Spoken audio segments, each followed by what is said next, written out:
Good afternoon, ladies and gentlemen. Thank you so much for being here today and adjusting your schedules on a short notice. Sincerely appreciate that. Says so much about you being here today and your concern for education, not only for yourselves as educators and parents, but for your children in the classroom. This is a very distinguished collection of people today, and I sincerely mean that when I say that. Also, you're highly regarded professionals, so I know we'll all conduct ourselves in that manner today. The governor is extending himself. There's only 2 locations that he's at today, Logan County and Greenbrier County. So we're very fortunate to have an opportunity for you to speak with the governor at this time. So ladies and gentlemen, would you please welcome the Honorable Governor of the State of West Virginia, Mr. Jim Justice.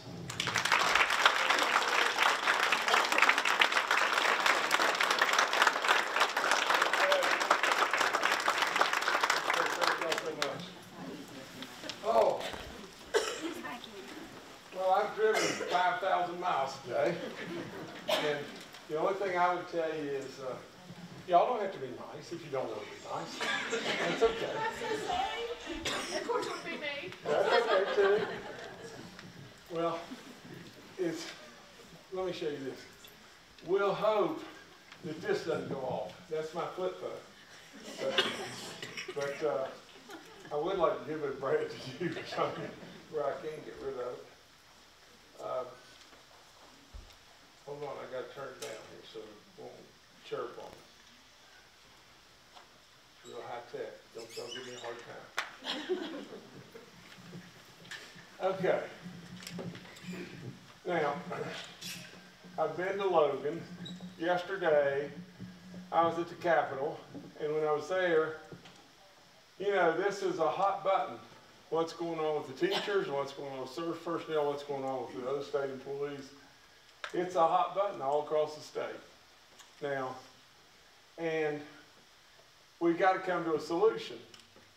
Now, you know, I know that from talking to Mr. Bryan as a whole, you guys understand all the things the complexities that we're going through in lots of different ways, and maybe you get it better than some other people may get it, and maybe you don't. But let me just talk to you, and I'm no good at going from a script, and I'm surely not going to probably repeat exactly what I said down in Logan because I can't do that. Now, but here's the nitty-gritty of the whole thing. You have never, I don't care what anybody in the world will ever say, you have never had a governor that stands for education more than I. You've never had a governor that believes in the fact that you are underpaid as teachers, underpaid as service personnel. You've never had a governor that comes right out of the get-go and says, in the most dire consequences or circumstances that could possibly be, last year, with a $500 million deficit staring me right in the face, I want to do a 2% pay raise for the teachers. That's what I did. You know, for good or for bad, that's what I did. And I took it to the mat. I just didn't say it.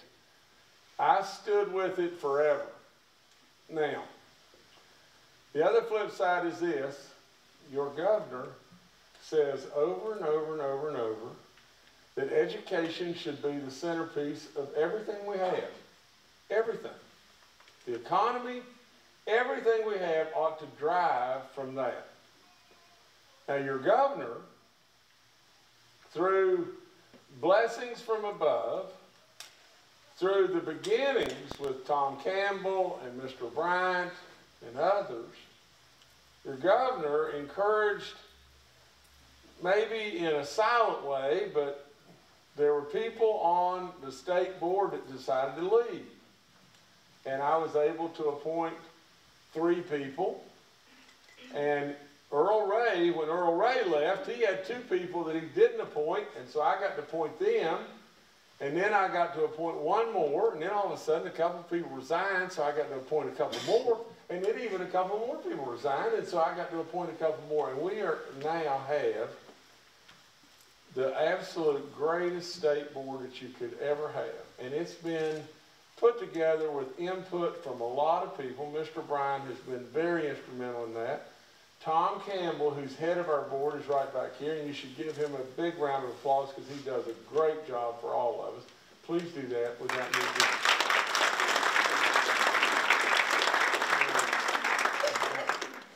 I don't think Steve Payne's here, but now just stay with me just a second. Through that board, surely through my wishes from the state of the state, we got rid of this crazy testing that you have to go through, or you've been through forever and a day, where you eat up 30 maybe calendar days, going through all this testing ceremony that really, really didn't get us anywhere. We got rid of the A through F grading system on all of our schools, which was blooming killing us. You know, we restored a lot of stuff back to the local level versus trying to run it out of this bureaucracy in Charleston that was going nowhere. And the last thing, and we still are doing other things, surely, is we gave counties the flexibility of the calendar. Now, those things are earth-shaking in the world of government. And, you know, you just think how long you've lived with this stuff and how much it's accomplished or damaged. And I think it's damaged a lot. Now, to change it, I mean, gee, Christmas, do you honestly believe if we'd have had the board that we had in the past, we'd have this discussion and change it? There was no chance on the planet. But it's changed. And it made your lives a whole, you know, in my opinion, a whole lot better. I surely hope so. Now, I would say this to you. We're an appreciative, loving people in West Virginia. And I don't want you to forget the guy that walked in on day one and said, I want to do a 2% pay raise. In a situation that things were just completely horrible. You don't need to pat me on the back. I just don't want you to forget it. I don't want you to forget the guy that walked in on day one and changed all the things that I'm talking about that have already been changed. I don't want you to forget just this. It's an election year. You've got people that are running through the streets and they're saying, by God, I was for the teachers. I was always for the teachers, and I've done this and done this and done this. And it's nothing but hogwash. That's all there is to it. Now, I can't do anything but tell you the truth. And I'll promise you, no matter, I'll make a lot of mistakes, but I won't do anything but tell you the truth. But here's the deal. When we were going through last year, now think about this just for a second, because it ought to make you mad. You know, but last year when we were going through the session, remember, I was a Democrat. I was a Democrat, and today, you know, in all honesty, you've got a lot of Democrats that are running down through the streets saying, you know, we were for this, we're for you, we're for you, we're for you. And it looks like, in a lot of ways, maybe the Republicans are the bad guys. Well, I'm just going to tell you the truth, as straight up as I could possibly tell you. The Democrats voted in March for a 2% pay raise for the teachers. It didn't count. It just didn't count. That's all there is to it. The reason I say it didn't count, and remember, it doesn't matter to me if you're a Democrat or Republican or independent in any way. It doesn't matter a hill of beans to me. I think we ought to first and foremost be West Virginians. But this is how silly Charleston can be a lot of times. Now think about this. The only vote that really mattered in regard to your pay raise came in June. In the special session when we were trying to get a budget passed. Now, at that time, you know, we're trying to get a budget passed, and I am leaning on everybody like crazy, and I'm leaning on them for this. I'm leaning on them for exempting the veterans, you know, retirement. I'm leaning on them to pass the Social Security exemption. I'm leaning on them to, and I'm going to forget a bunch of things here, but I'm leaning on them to absolutely for sure do the 2% pay raise to the teachers. And I'm leaning on to not cut into higher ed any more than we already have. And I'm forgetting some other things, but nevertheless, we had it done. Now, Tim Armstead came right to my office, and here's what he said. He said, tell you what we'll do. I can get you 26 to 30 Republican votes. That's what he said.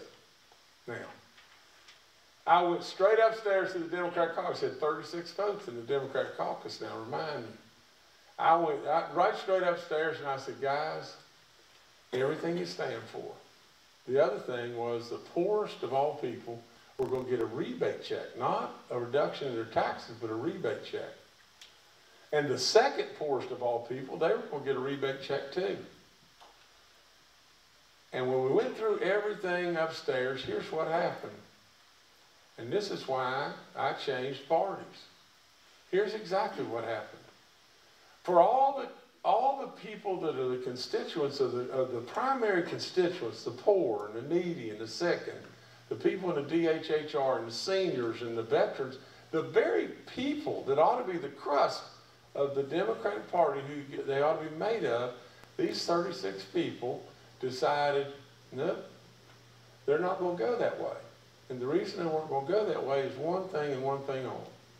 And that was Robert Karnes in the Senate wanted tax reform. And in order for the House and the Senate to go along, they had to have some level of tax reform, meaning lower the taxes, lower your income taxes. I bargained with them till I was blue-green, and I got them to only give that to the people that had an income of $100,000 or less. The wealthy people weren't going to get anything. The upper middle class and the lower class, they were going to get a tax break. But yet, the Democrats still didn't want that. And at the end of the day, Tim Armstead calls me up on the phone and he says, Governor, God knows at that point in time, Tim Armstead and I were going round and round with one another. I was a Democrat, he's a Republican. He calls me up on the phone and says, Governor, Tim Miley has just called me and said the most votes that they can muster in the House Democrats is 3 or 4. And we're dropping the whole thing now. Now that's what happened. Now my problem is this. It's now an election year, and every last one of those Dems are running through the street saying, we're with you. Well, all I would say is this, whether they be Republicans that are behaving that way or they be Democrats that are behaving that way, be smart. Be smarter than that. Be smarter than politicians. That's all there is to it. Now let me go one step further. I told you what we've accomplished from the state standpoint in trying to help you. I've told you that I'm right with you 1,000%. I told you how your 2% pay raise got thrown in the trash can, and it's the honest to God's truth. And I can swear to that in front of God above, and if he were going to send me to hell right now on that, it would be the gospel fact. Now, they can come up with anything they want to say, but I'm telling you the truth. Now, here's the real deal, as I see the whole thing. First of all, PEIA kind of operates on their own. And they came up with this thing, this Go 365. To be perfectly honest, there was a firestorm that started. And you can either call me a dummy or you can call me uninformed or whatever you want to call me, but I had no idea what Go 365 was. Now, when I got into it, and they told me that basically what they were going to do was compel you to turn in your medical records, or you were going to have to pay a penalty, I said, no way, no way. And so we canned that right off the get-go, as soon as I found it out, except at the very second. There were some issues in regard to your seniority. As soon as I found it out, canned it, right there. The next thing that happened was basically for 2 state workers, or really 2 workers that had an income of say $40,000 apiece, they were going to combine your income, household income, and then charge you a premium based on an $80,000 household income. Now, let me try to summarize this as easy as I can. In doing so, here's what happened. The people that were on the lower end, the $30,000 or lower end, they got a better deal. The people that are on the highest end, they got a very much worse deal, okay?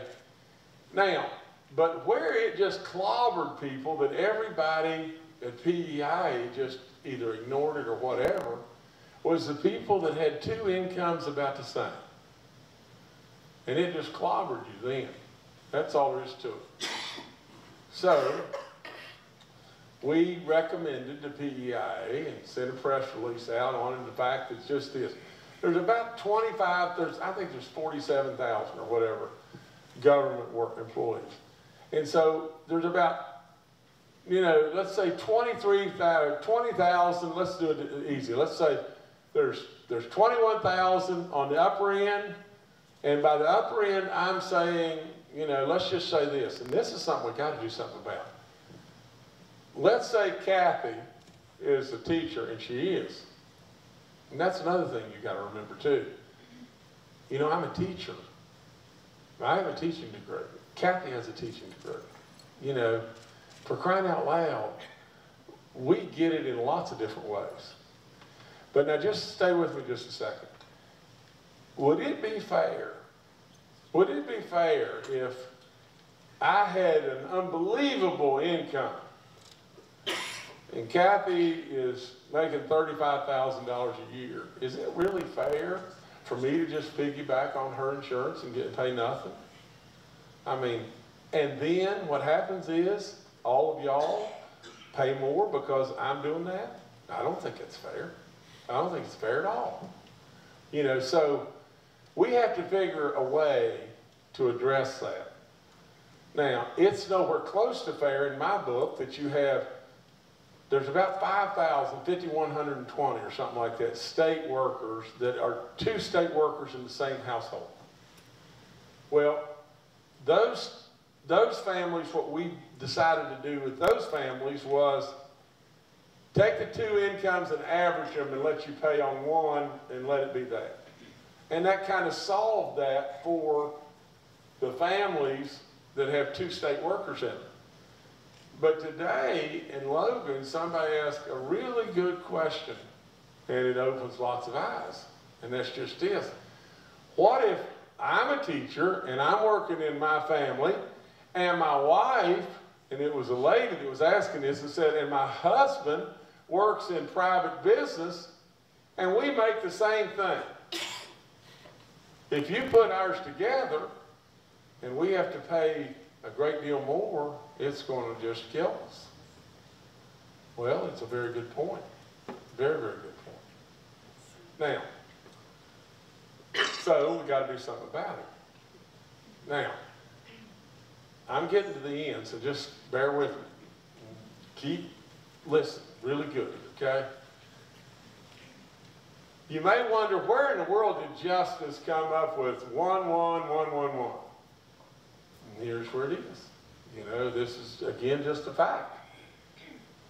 Last year, when I did the 2% pay raise, I'll promise you this.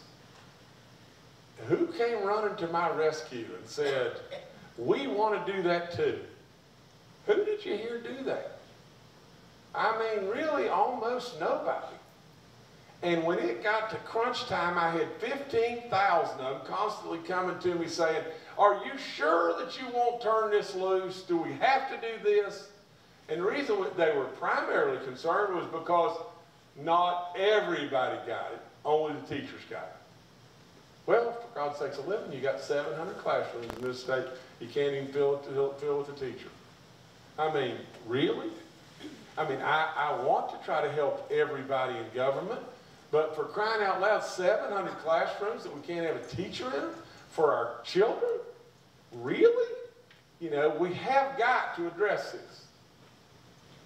Well, I felt like I was on an island all the time because I felt like that everybody, Dems and Republicans both, would come to run into my rescue and say, we're all in. But they didn't. They didn't. They asked me repeatedly, both sides, could I please drop that? They asked me over and over and over, well, how about this? How about if we just raise the food tax? Will you go for raising the food tax? Well, I didn't want to do that. And the reason I didn't want to do that was simply just one thing, and that is there's a lot of people out there that's really going to get hurt with that. Now, so I kept trying and trying and trying every way in the world, and at the end of the day, those people that weren't ever hardly supporting me dove in a ditch, and away it went.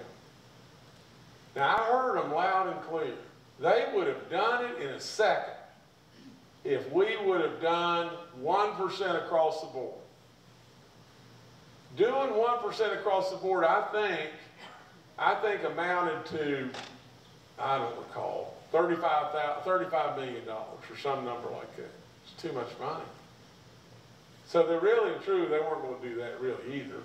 But that would have been easier for them to do. Now, so where did the 1111 come from, or one? And that is, it came from just that. It came from the fact that I really felt like for our teachers, I wouldn't get to first base, not to first base, if I didn't do something for everybody. I wouldn't have gotten to first base. I didn't last year.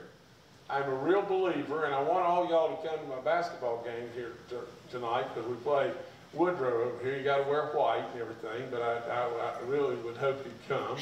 But I'm a real believer. If something's not working, quit running the same full play. You know, it wouldn't have worked. Now, so what I did, I thought, I know what I'll do. I'll come up with 1 and 1. And that'll at least get us to the 2, and then we'll start down the path. And then one of the union reps said, what about, would you consider doing 1-1 and then guaranteeing something that has never been done before, another 1-1-1? And I said, done. Done. I'll do it. And so that's what we did, how it all came into being. So we sent it upstairs and everything. Now, so where you are today is just here. Now it gets a little more difficult. Now you got to really bear down. Stay with me, okay? Remember, I walked in on day 1. They handed me a set of books and they said, you're going to be $200 million short this year, and the year's already half over, and that isn't supposed to happen to anybody. And you're going to be $500 million short in your first year, and it's going to grow to $772 million short. And you have nowhere to turn. You can't go to rainy day because we've already been to rainy day, and if and our bonds are being derated, and if we go to rainy day more, we're dead meat. What are you going to do? What are you going to do? Well, I'm going to tell you this, and I can't be more blunt than tell you this. We have experienced, and now I'm not wanting anybody here to pat me on the back, but I'm a pretty dadgum good business guy. But you have experienced a miracle. Not kind of. An absolute teetotal miracle in this state. That's all there is to it. This state has turned around from a $500 and a $772 million deficit in 12 months, in 12 blooming months, to black numbers. And you tell me how in the world that's happened, and I'm going to tell you, I'll tell you just as straight up as I can tell you. And you're going to expect me to say me. Well, me had a lot to do with it, there's no question. But I'm going to tell you, in my mind, you'll never change this no matter what anybody does. In my mind, the good Lord has made things happen in this state that are unflat believable. You elected Donald Trump. You elected a guy here that has a vision and truly believes in the good Lord. You elected a guy that went and embarked on an idea of passing a road bond referendum, and we did it. You elected a guy that changed the footprint of education in a lot of ways, and we did it. And the outside world is seeing it. You elected a guy that predicted and told you that severance taxes were going to go up, and they have. And all of a sudden now you awaken to a situation that's unbelievable compared to where we were. Now the bottom line is just this. If nothing more happened to you in the world than just that, you need to be happy. You really need to be happy. You know why? Because if we had stayed on the glide path that you were on, you'd have seen more of your children have to leave West Virginia. Your families have been torn more and more apart. The hope of getting a pay raise or fixing the PEIA or whatever, forget it. There was so much discussion last year of going to a 70-30 plan on PEIA, and you'd say, oh, God forbid, but it was there. Now, there's a reason to smile, and there's a reason to be happy. Now, again, all I can do is tell you the truth. It is not prudent to get, even though, and I want you to understand this, understand so clearly, I know you're underpaid. And I want more than anything in the world to really bump your wages. Really bump your wages. I know it. And I want to do it. All I'm saying to you is just one thing. What if we're wrong? What if we're wrong? What if we do that, another group wants a little bit, and then another group wants a little team bit, and we just do a little bit here, a little bit there, a little bit here, and all that kind of stuff. And what if we're wrong? In January, we predicted, forecast, a number, and the numbers are in now, and the world doesn't know this, so it just came in $28 million short of our forecast. Right now, that's what happened.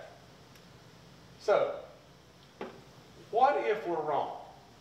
You know what'll happen? You'll go right back to the life you have already suffered through. Your children will leave because the opportunities won't be there.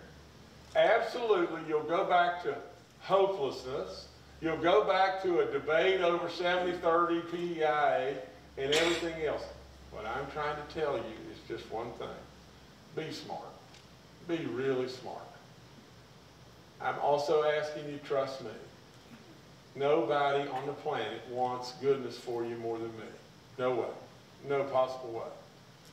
All I need to do is be able to see myself clear, and that's my job. My job is to make sure we're okay. Not think we're okay. Make sure we're okay. And then go all in. Now, I really believe with all in me, we're going to be better than okay. We've got so many things that are right on our fingertips that are happening right now, right this very second. I'm saying to you that being penny wise and pound poor at the end of the day is not smart. It's just plain not smart. Now, I asked them, and this is going to be the end of what I'm going to say, and then I'm going to answer any questions that you ask. In Logan, I said, let me just ask you this. What if I went tomorrow and I said, let's put a stay or a moratorium on PEIA of where we were and stop all the hoopla that's going on and just say everything you had in PEIA, we stay there. We just stay there. We stay there for a year, we stay there for 2 years, we stay there. We don't change. Is that good? I mean, do you tell me? Do y'all think it's good? No, I don't. Let's try about 6 years ago. Go back to that PEIA. Now say that again, please. I said let's try several years ago when the copay was $15 instead of $40 for twins. Right. When I can't pay my medical bills. And they stayed it at that time? Or froze it at that time? Or you're saying now, You want to go back to that Let's time? go back. Okay. Let me tell you, and this is the thing that's really difficult, is because the people in Logan, oh Lord, they said, we're all in. That's what we want to do, we're all in, because we know it's going up, and we're all in. You know, and so I hear you, and I'm asking, and I want to hear you. You know, that's why I'm here more than anything. Now, let me tell you this. Yesterday in my office, Tim Armstead, who I fought with cats and dogs last year and everything, but Tim's trying too. Mitch Carmichael's trying. These people are really trying, really trying. Now, Tim Armstead said, what about this idea? What about the idea that, you know, you've got to be concerned with this, you know, people, because healthcare costs can rise, and they continue to rise, and you've got to be concerned, and you've got to know, you know this. I mean, my God, living, you know this. But the deal you have on an 80-20 health care plan with PEIA versus what anybody that's on the outside is going to get is a billion times better than anything you can get. That's all there is to it. It costs you nothing compared to what is going on in the private market outside. Now, that's just fact. Again, and you want me to tell you the truth. Now, Armstead said this, what about this? What about if we would, in legislation, do this? What about if we would cap the 80-20 and say it can never be worse than that? And in addition to that, say if we have extra dollars, we're going to try, which we may even be able to do now, you may even be able to get something like an 82-18 or something like that, and then move to where you get all the way to an 85-15, and at some point in time, someday, you may very well even get to a 90-10 deal. Is that good? Start. It depends on the deductible and your co-pays and how much it's going to cost if you take your child to the emergency. No, I'm saying nothing changes from where you are today. Nothing changes from where you are today. You stay where you are today and you implement that from a PEIA standpoint. Doesn't that beat what I've been hearing? So it sounds like a pretty good plan. Well, I know we've got different opinions here, and that's why I'm going to let you ask questions and everything. Well, the bottom line of the whole thing is just this. And here's the bottom line as best I can possibly tell you, and it's this right here. I think if you believe in me, and if you don't, you're being very foolish.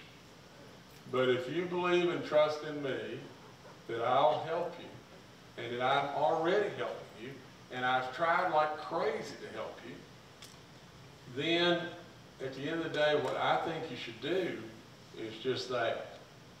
I couldn't be more blunt than to tell you that you may very well, if you argue enough and everything else, you may very well get a 2-1-1-1-1. And at that point in time, you're just getting nothing but a book of green stamps. Your PEIA is still going to be iffy. And at the end of the day, you would be 1,000 times better off to say, okay, Jim, we got this. And we're fine and dandy, 1-1-1-1-1, fix the PEIA, fix the PEIA forevermore, and go with it. You would be so much better off than somebody tossing you a bone for $400 and saying, we're going to give you 2% pay raise, and we're going, you know, there's your $400, you know. And in the end, at the end of the day, get yourselves in a mess. That's all there is to it. Now, I'll take your question. If you ask me anything you choose to ask, please. I have a question. So are you for sure saying that we don't have to sign up for this 360, whatever?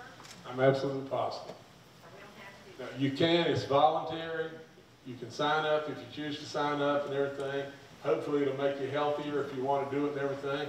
I'm sure the intentions were really good. You don't have to sign up. You don't have to, you know, you're not going to get the $25 assessment or whatever every month. It's completely voluntary. What about the $500 deductible? Now, I got to have a little bit of help there. Mike, you got to have help to help Just me. a quick answer, what was the healthy called? The plan that's been in place for 3 years remains. The Go 365 is voluntary. So the healthy choice that you're all familiar with remains. I think the healthy choice has already been in motion and everything, and that stays exactly the same as it was. Yes, ma'am. This has to do with the non-state employees. One of the people in my school asked the same thing people in Logan did. So is that going to be addressed about the state worker and the non-state salaries? Is that going to be addressed at those meetings for PEIA? Yeah, I'll tell you what we're going to try to do. The first thing that I want to do, right at this moment, but maybe the moment before I came in here, I want to freeze PEI, which does that. It just, that goes away. You don't have to worry about it. You're going to stay right where you're at. Nothing's going to change, okay? The reason I want to freeze it is this. You've got more problems with PEI than just that or your deductible or whatever. You don't even have proper funding forevermore that PEIA is going to just go belly up and all kinds of stuff. And we got to figure out that riddle too. You know, so instead of trying to figure that out while you're upset and the legislative session's going on and everything else, I mean, look, guys, I may be pretty decent about a lot of things, and I've only been at this 12 months. And for crying out loud, to fix everything in 12 months is a little tough to do. You're going to have to give me a little time to figure it out. What you really need is this. You don't necessarily need a dedicated source of revenue to go right to PEI, because general revenue can handle it. But you've got to have a state, and I'm just trying to be straight up with you. You have to have a state that is generating enough revenue to put dollars away specifically for PEIA to make sure that it's funded properly forever. And you've had a state that didn't have enough money to turn the lights on, you know. But now, just think. I got to tell you this, but just think about this. There's people who are running up and down the street screaming, "By God, let's raise the severance tax on the gas." And you've heard that. You've had to hear that. Well, I was asked about that this morning. You know, can that happen? And I'm going to tell you, again, anything can happen. But I'm telling you, there's not a Chinaman's chance in the whole wide world that that's going to happen. It's not even going to get out of committee. You know what I can say? It won't get to first blooming base. But you've got a lot of people that are rah-rahing you, stirring you up and saying, "By God, we can do this," and all that kind of stuff. Forget it. It ain't going to happen. That's just plain not going to happen. Why? Well, let me go one step further. Last year, do you remember the guy that introduced tiering of the severance tax? You remember who did that? You're looking at him. On coal and gas together. I begged him again to do that, and we probably could have had that done at the last minute. Everybody dove in the ditch, and we lost that too. Now here's what's happened. If we would have done that on coal alone, we would have brought in another $100 million this year just on coal alone. If we would have done that on gas, we would have been heading down the right path. The reason you can't just get 2.5% right off the top on gas is one thing. Now, and again, I just can't be but honest.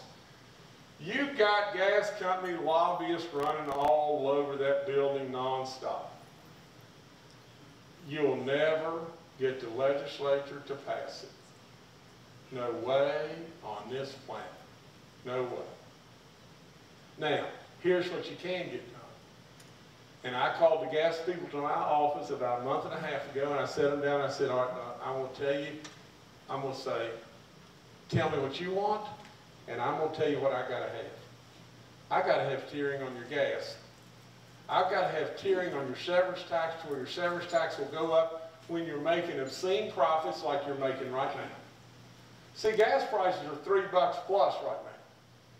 The amount of severance tax dollars that are coming to the state, the reason the severance taxes are way up is the gas price.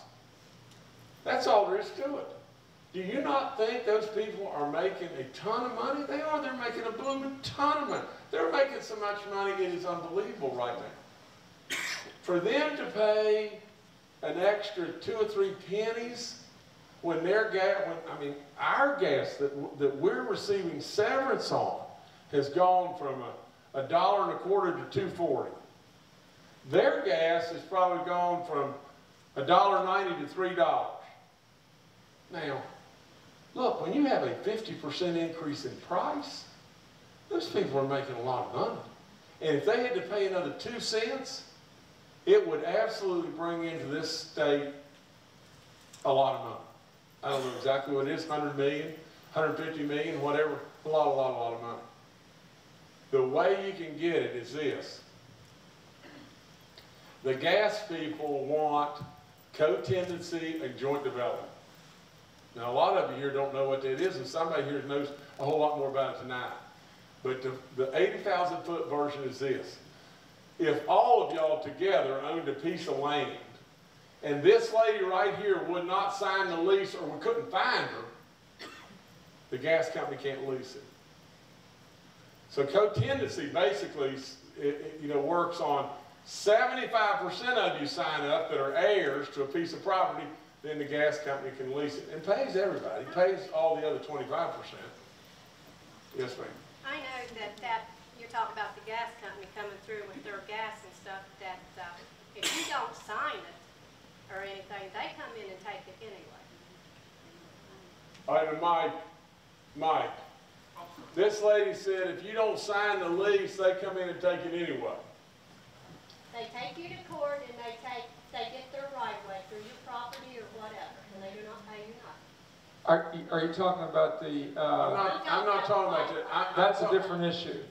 I'm talking about when they drill and they extract gas from the ground. Okay. Now. Yeah, you're talking about where you're trying to do the deal. Yeah, she's talking about eminent domain. That's a different thing. Okay. Now, stay with me just 1 second. The other thing is the gas companies, they don't want to drill a well here and another well right over here, when they can run horizontally across and get the gas from both sides. Now, if we're willing with some wisdom to say, now hold on here, let's just be smart now, because all the gas situation, all the drilling is way north of here. Unfortunately, in lots of ways, we've got some gas, but the height of the shales are a lot different and everything else, and a lot smaller. And there's so much gas up north that it'll be a long time probably before anybody thinks about coming here. A long time. But nevertheless, there's a way, if we throw them a cookie to get them to do the tiering on severance tax, and I'm working on it. I'm working on it really hard. The coal side does the same thing. Crying out loud, my family's in the coal business. And when you have coal prices go from $33 a ton on steam coal to $65 a ton, why shouldn't we pay another $1 or $1.50 a ton? We should. We just should. And I've pushed it and pushed it and pushed it. But I'll end that thing by this. Don't get so hung up on the gas companies, or don't get so hung up on the coal companies. There are so many things happening within West Virginia now that are good things, that are genuinely, really moving the needle. Whether it be tourism, or all the roads that we're going to build, and all the jobs you're going to create with that, or the China deal, where they may come on the petrochemicals, or whatever it may be. Even the Great Barrel Company right down here. You know, there are things happening that are going to create employment, that are going to create money and create jobs and create revenue, and when it does it, you can fund PEI the way it ought to be funded. Governor, I don't presume to be an insurance agent or any kind of expert, but I've always wondered, when you talk to other people and they're saying, well, we have Blue Cross Blue Shield and I pay so much for family, and I have Aetna and I pay so much, and I'm thinking, gee, this sounds like a pretty good deal. I'm just wondering, why would we put it out to bid and just kind of see if another company might be able to offer the people of West Virginia a better deal? Well, let me emphasize too, I'm not an insurance agent either, okay? And I'm not going to say that that's not practical or possible.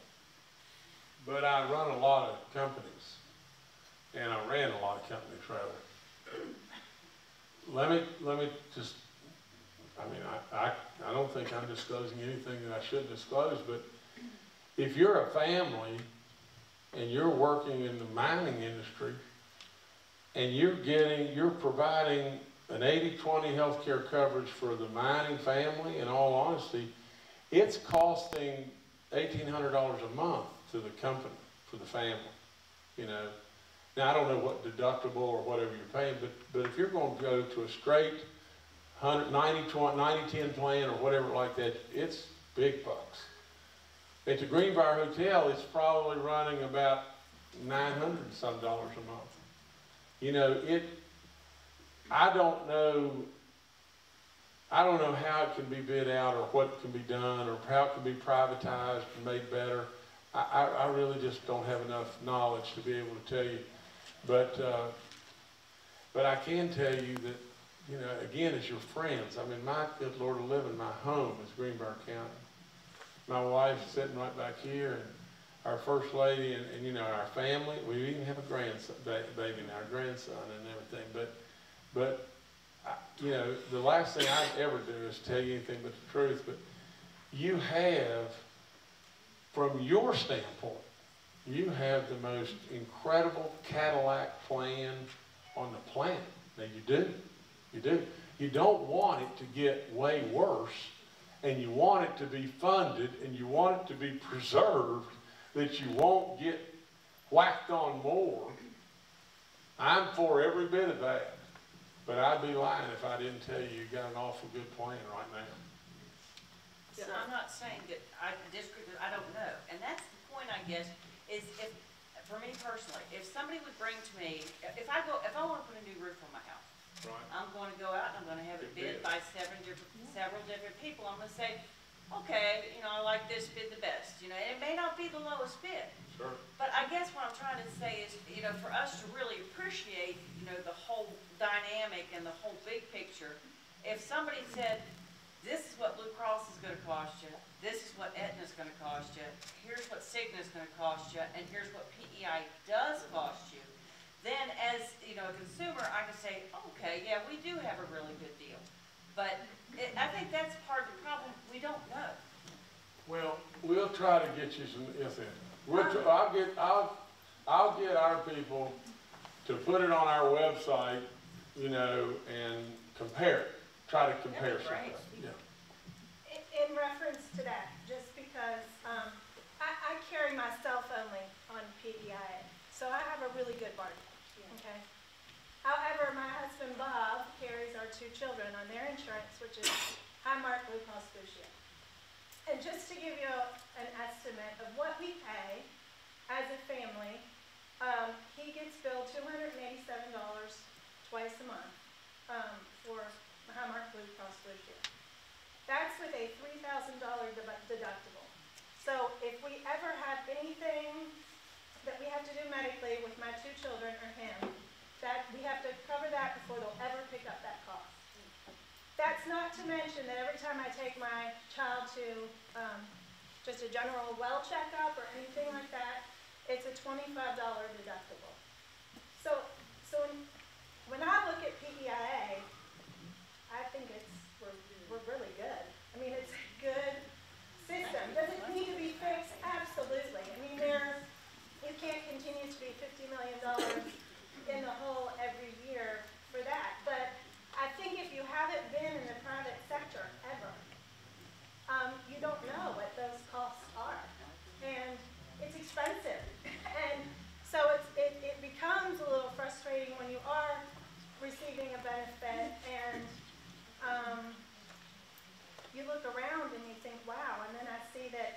you know, there's $655 a month that come out of our paycheck to cover healthcare.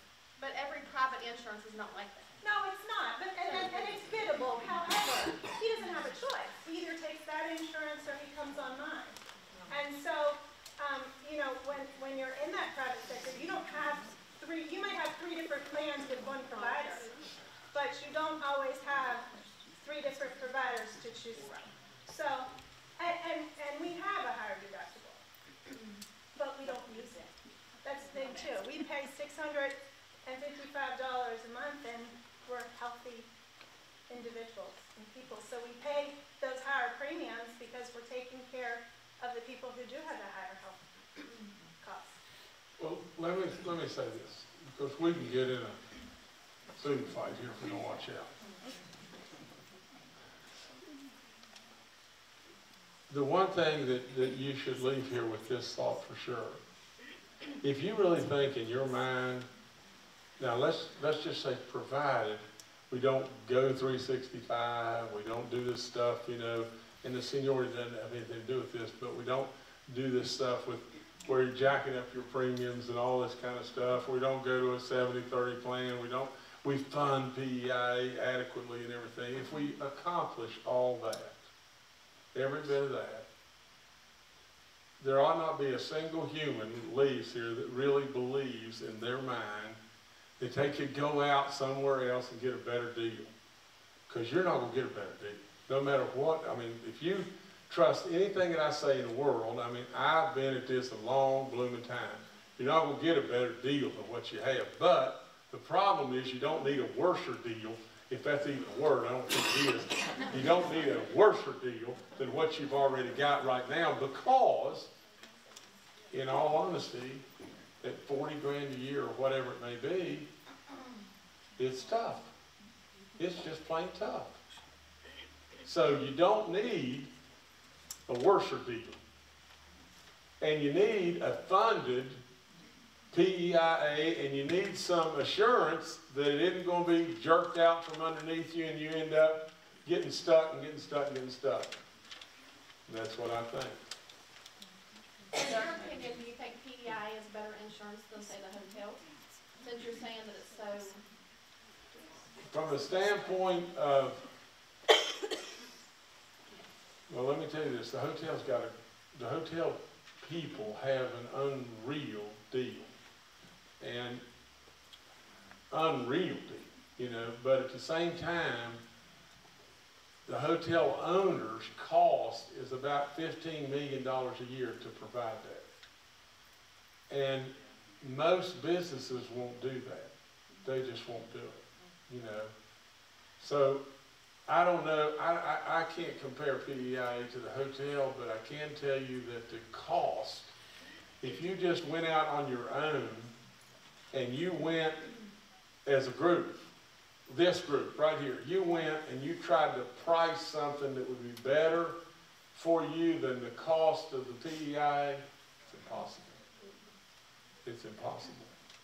Okay, you brought up the natural gas taxes. Right. What about the tourism, the increase that you want to, the tourism funding? Okay, let's think about this a second. Again, you hired me, or you voted for me for a reason, didn't you? You voted for me to put you on a path that would provide wealth and opportunity to you and get you away from being dead last and everything coming and going. For every dollar you spend in tourism, it brings back $8 just like that. 8 times, rather, just like that. Okay? 8 times. Now, let me tell you, if I had $20 million today, and I could give extra dollars to you, extra dollars to the state police, buy new cars for everybody in state government, or I could take that $20 million and put it in tourism and turn it into 160 that quick, what should we do? What should we do? It costs 20, we bring in 160, take the 20 away, we got 140 million in the pot that we can help you. In other words, at the end of the day, in your households, in your households, if you have a few extra dollars here, what you should do, instead of just rushing out and spending them, you should invest to make your lives secure and better. That's what tourism will do for you. Guarantee. Guarantee. Guarantee. Absolute guarantee. A lot of people think it's a 14 times match. But 8 to 1, it absolutely do it. Now, it may be, and again, these are people that are rah-rahing you and everything else. It may be people that are saying, well, now hold on here. You're putting $30 million in commerce, and you're doing this $20 million over in tourism, and you're giving free tuition over to the technical schools and everything else. Why don't you just take all that money and give it to the teachers? You've heard that. You know? And here's exactly what would happen. Exactly. If you don't grow our state, the very next year, they're going to be chipping at you like you can't imagine. And you know what? Then you're going to have a migration out of this state like you can't believe. If you don't grow this state's revenue, you've had it. You've blooming had it. Just think about this just for a second. Let's just do this. Let me be silly, okay? It's just silly. Let's take every single thing we were doing, you know, no matter whether it was for commerce or whether it was for, you know, trying to attract other businesses here or it was tourism or whatever, and let's spend all the money. Let's give you guys all the money, or let's give you guys most all the money, and let's buy new state cars for all the people that are working in state government. Now, then, let's say we go to next year, and all of a sudden gas drops to $2. Let's say coal drops to $30. Don't you think for a second it can't happen? Then all of a sudden, we can't fund you. And we can't pay for the cars either. What are you going to do? What are you going to do? You're dead. You're blooming dead. What you've got to do is spend some money and help where you can and make sure you're on solid ground, and you best better invest in us and make more money. Because if you don't, you won't be able to help you at all. I have a question, not on PEIA. Okay, on our service personnel. It was trying to go through legislature that the cook-meal ratio should be providing a formula for how many kids you feed and stuff. Did that do anything? Or you don't know anything about it? I don't have one clue. Not one earthly clue. I'm good on eating, but I don't have a clue. I have a question. I want to go back to PEI. I've talked to a lot of people in this room, and a lot of people in our county, and I think I speak for the majority of everyone when I say we're all about fund PEIA. Let's keep it the way it is. Let's do what we've done there. But then that leads me to the question, so what are we going to do about it? You said you're for that, right? I am. So to clarify, you said something about freezing PEIA. So what is the next step? What do we need to do? Because I think we're all on board with, we didn't take this job to get a big raise. I mean, everybody in here loves kids. We started in this job because we love kids. We know we're not getting paid well. It's more about the PEIA issue for me and several others. Okay, Mike, hold on just one second. Let me just say this. If you can accomplish this, if you froze it right where it is, don't make anything better, don't make anything worse right now, freeze it. And then turn right around and say, we're going to give you some assurance that you can go out and build your house or garage or whatever, because we're going to put it in law that says you're not going to be able to go any higher than a 20% contribution, and if things are better, we may go lesser than that. Okay? So it gives you the ability to sleep tonight. Okay? Now, then what it does is it gives me a year or so to just see how it goes. Now, if it goes like I think it's going to go, we're going to have even better numbers. And at that point in time, there's got to be a mechanism set in place to be able to fund PEIA forevermore. Now, that mechanism could be the gas. It could be a severance in gas. It could be a severance in coal. It could be the highways. It could be China. It could be all kinds of stuff. But I'm telling you today, right this second, I don't have the answer to put to bed funding for PEIA in its entirety, period. I can't do it. There's no way. But I can freeze it. And I can give you the assurance that the 80-20 will stay there and it won't get worse. And it may get better. And I can tell you that I am well aware that we need to fund it. Now, were you going to say something, Mike? I'm sorry. 10 seconds. We've talked to Ted Cheatham, who runs PEIA, and the finance board will, I'll meet with them in a couple of days, and we'll actually, quote, freeze it. In other words, keep it what you have today, what your coverages are, whether you're currently employed or retired, will remain the same for the next fiscal year. So that's essentially what the government. I think it includes the premium and everything. Is that correct? I'm sorry? Yes. It includes everything. the premium and everything. Yes, there was premium adjust. The real question that's come up from a lot of you was total household income. And so that provision would also go away. You wouldn't deal with anything. It would be just like it is today. And really, true, all that's going to do is it's going to be good for you guys. You can go and sleep and don't worry about a green stamp pay raise or whatever. Please just let me take care of you. I will.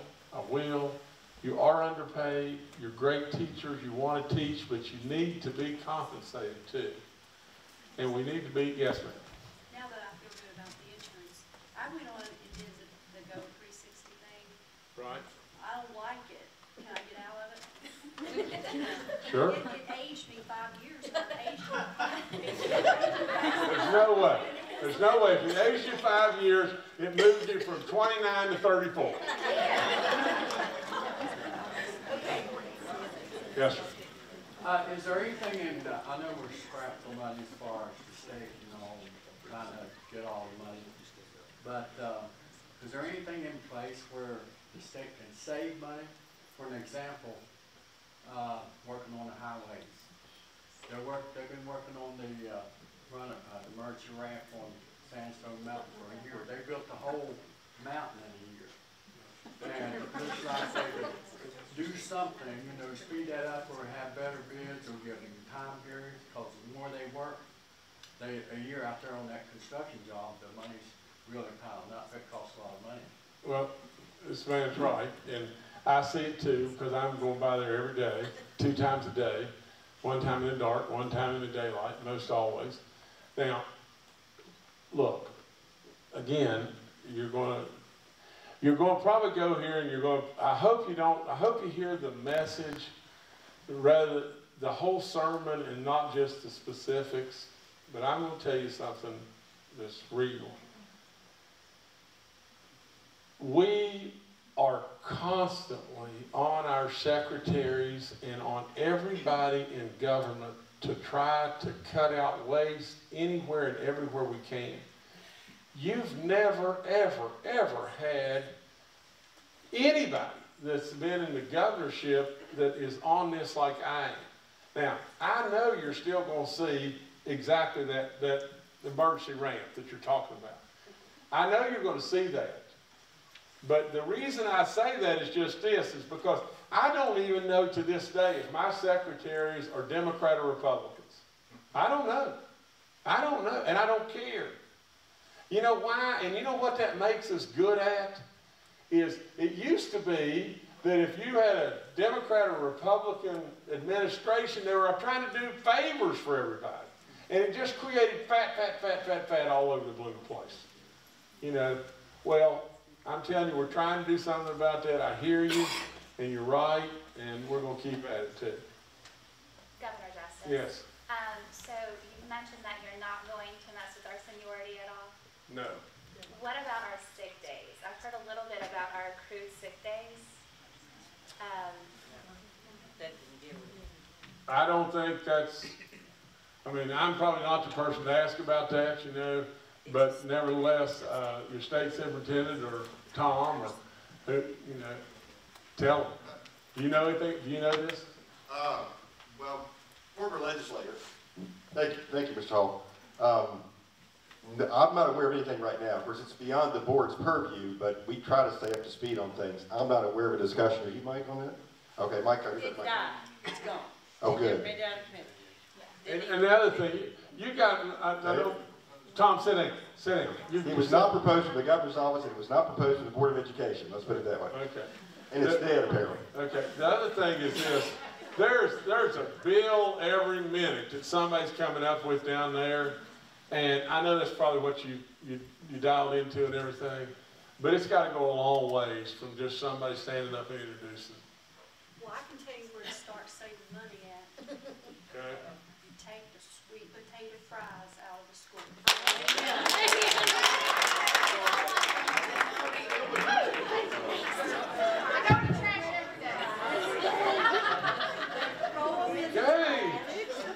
Hey, we're really making progress here. Wait just 1 second. I'll forget it. Go ahead. Governor, I want to correct you on a couple things. Okay. Before the first day, you've been for education and teachers. You've always been for them, and I admire you for that. The other thing is, you're talking about being smart. It's common sense. Thank you, sir. Thank you, guys. Thank you. Governor, I think everybody in this room, you're all smart people. And I think that there's a lot of solutions we can come up with and introduce to both the governor and to our legislators. For example, I talked to Steve Baldwin the other day. I said, you know, I have an idea. They took $250 away from us in the federal tax as far as the teacher's expense. Do you think we can get that back maybe on the state side, maybe a little bit more? And he drafted a bill. So I'm hoping that the bill does go somewhere, but you know, that's a positive thing. If we could get things like that, that'd be awesome. Governor, if I may, unless Ms. Roth, the governor loses track of time because he wants to be with you. Oh, he has to But he's way past the time that was allotted. But Ms. Roth, you need to. I'm a retiree, of course, you all are too young to get this, but as a retiree, I'm making $80.90 less a month now because of the PEI raises over the past 20 years I've been retired. And then this gap of retirees that aren't on Medicare yet. I put out an email last night to all my retirees that belong to the organization, and I got this one back, and because she's in between Medicare and all, she's getting less, $200 less a month now. So if this PEIA can be stopped, if you all retire, this is when it really hurts you. I mean, it's hurting you all now, but I mean, we don't, as a retiree, we'd like a raise. I've never seen one yet. Well, it's called COLA now. Thank you. Let me say this, okay? I can't be held responsible for what's gone on for 20 years. Now, that's tough. The reality is just this, that there's only one reason that I ran for governor. This is the only reason. Do you think, honestly, anybody that owns a Greenbrier, owns a really great grouse dog, and loves to coach basketball games, and has a beautiful family and all that stuff, what in the world do you think I need to be your governor for? I mean, there's no blooming way. Why do I need the headache of this? And the answer is just as simple as this. Buy it or not buy it, doesn't matter to me. There's nobody here that loves West Virginia more than me. I am sick to my soul with us being dead last in everything coming or going. Now you can say what you want, but forever we are dead blooming last, and we're fighting with Mississippi to see who's going to be 49. Dead last. You have not given me time. And I absolutely believe that you're going to see stuff happen within West Virginia that you won't believe, and you'll see dollars available that will stop this decline. I mean, it's terrible. It's terrible to think of a retiree, you, making $80 a month less money, you know, taking in $80 a month less money, or somebody taking in $200. I mean, that's a big deal. That's a great big deal. But it's got to turn around. And the only way it's going to turn around is we've got to get from 50th to 10th or 5th or something like that and get things happening within this state that are going to help all of us. If we don't, we're going to wake up dead last over. The last thing I'll say, last thing is just this. In the Greenbrier Classic Golf Tournament, years before I ran, I would get on TV on CBS and say how great West Virginia was, how great the people are, how appreciative and loving the people are and all that stuff, and brag on us. And I'm out on the golf course, and this little man comes up to me, and I, for the life of me, could never remember his last name. His first name was Bob. And he grabbed both my hands. He said, "Mr. Justice, I'm 87 years old." Now tears are running down both sides of his face, and he said, "Thank you for making me feel more proud of who I am being a West Virginian." Now, that's a shame to me. It's great what he did, and it made me feel good, but for crying out loud, we know how good we are here, but the outside world doesn't know. And we're changing, and we're changing really fast. And I'll leave you with one last thought. I did this in Logan, and it is really a secret into me. First of all, you got to let Kathy stand up and give Kathy a big round of applause.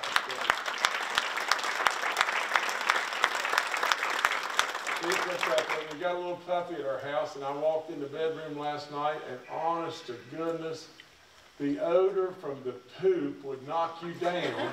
And I looked all over the place because we couldn't find it and everything. Well, we finally found it, but it was, you know, Kathy was gone all day yesterday, and we came back, we got in about the same time.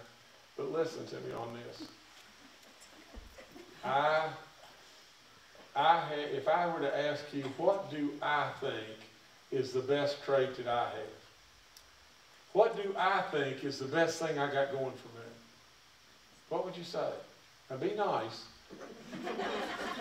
What would you say that I think is the best trait that I have? Her. I'm sorry? Her. That's right. There you go. That's good. Really good. But now, come on, somebody else say something. Kindness. Kindness? Yes. Okay, I'll buy that. Honesty. Honesty. That's paramount in my life. But let me tell you what it is, and you'd never know this. The very thing that I think that I have that is the best trait that I have is the ability to doubt myself. That's what I have. Now, I may look real confident and everything else, but I am constantly saying to myself, are you sure? Are you sure? Are you sure? And that's why I say right now, I can't be sure that we're over the hump. I can't be sure. I think we are. And I'm confident we are. But I don't know. We got to make sure. As we slide back, it's going to be the same old, same old. You're dead last in everything coming or going. You don't need that. You don't need that. Listen, thank you for coming. I'd shake your hands, but I don't want the flu. God bless you.